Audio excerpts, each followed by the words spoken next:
Hi everyone, I'm Chelsea. Today I'm going to do the sick, ill book tag. I wasn't tagged for this, but I've seen it on YouTube a lot and it looks like a really fun tag to do, and unlike a lot of the other ones, I actually have some books that I can do it with. So I'm gonna go ahead and get started. The first one is Diabetes, a book too sweet, like really sweet. I'm not huge on romance type of books.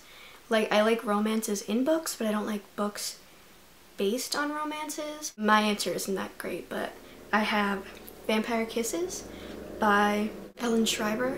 It's a really adorable goth girl who meets a really adorable vampire boy, and they're in love. I think it's pretty cute, so I don't know. Okay.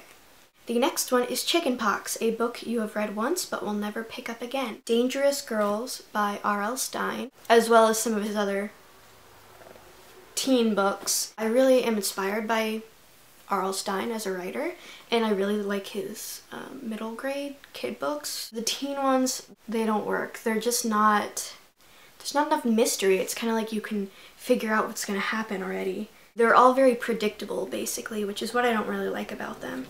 The next one is Influenza, the Flu, a contagious book that spreads like a virus. And for this one, I have two because I'm kind of cheating. I haven't read this book yet, but it's The Fault in Our Stars, and apparently it's like the best book ever made, so I kind of want to wait a little while because I just read this one, Paper Towns.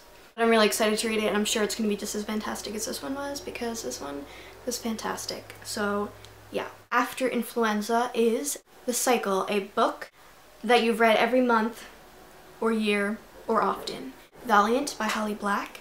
I just absolutely love the whole atmosphere of this book, and the characters are so, like, I'm just in love with all the characters and everything, and I just really love this book. I'll be reading this again soon. The next category is Insomnia, a book that kept you up all night.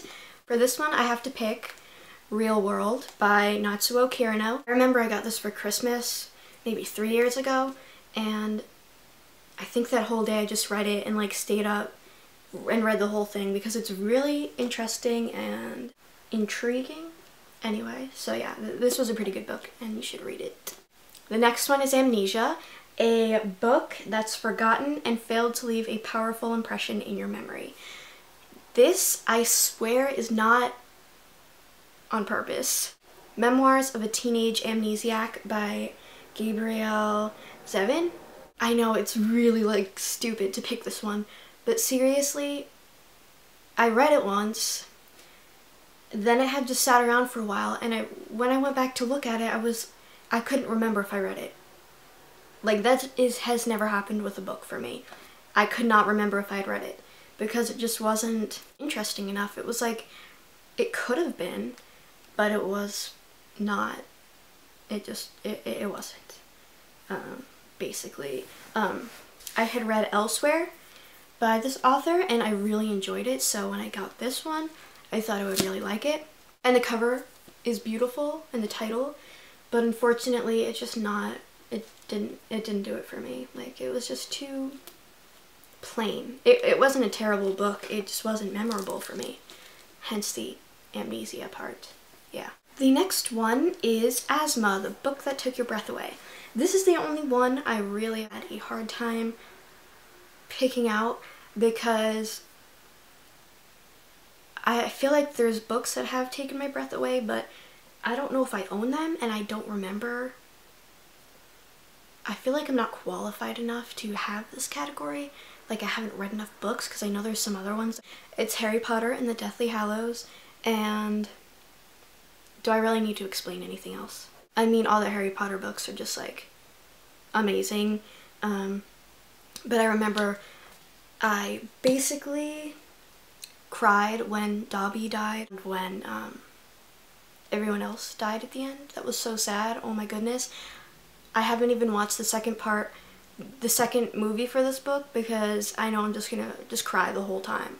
So I guess that counts as taking my breath away, huh? The next is Malnutrition, a book that lacked food for thought. Again, I'm gonna say R.L. Stine's books. Yeah, it was just too easy.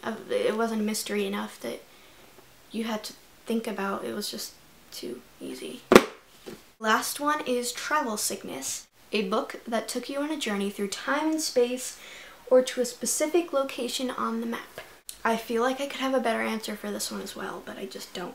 It's Uglies by Scott Westerfeld, and basically this whole series, because, I don't know, it was like the first major fantasy, sci-fi, dystopian series that I read. I really, really, really liked it, and you could really put yourself in the character's shoes and imagine what you would do if you were in this type of situation. Alright, that is it. My camera's going to be out of batteries. I'm sure most people have done this tag already, but if you haven't, then I tag you if you're watching this and you haven't done this tag. And let me know if you'd like to see more book videos or book tags, because I would like to make some, but I'm having a hard time thinking about what book videos to make.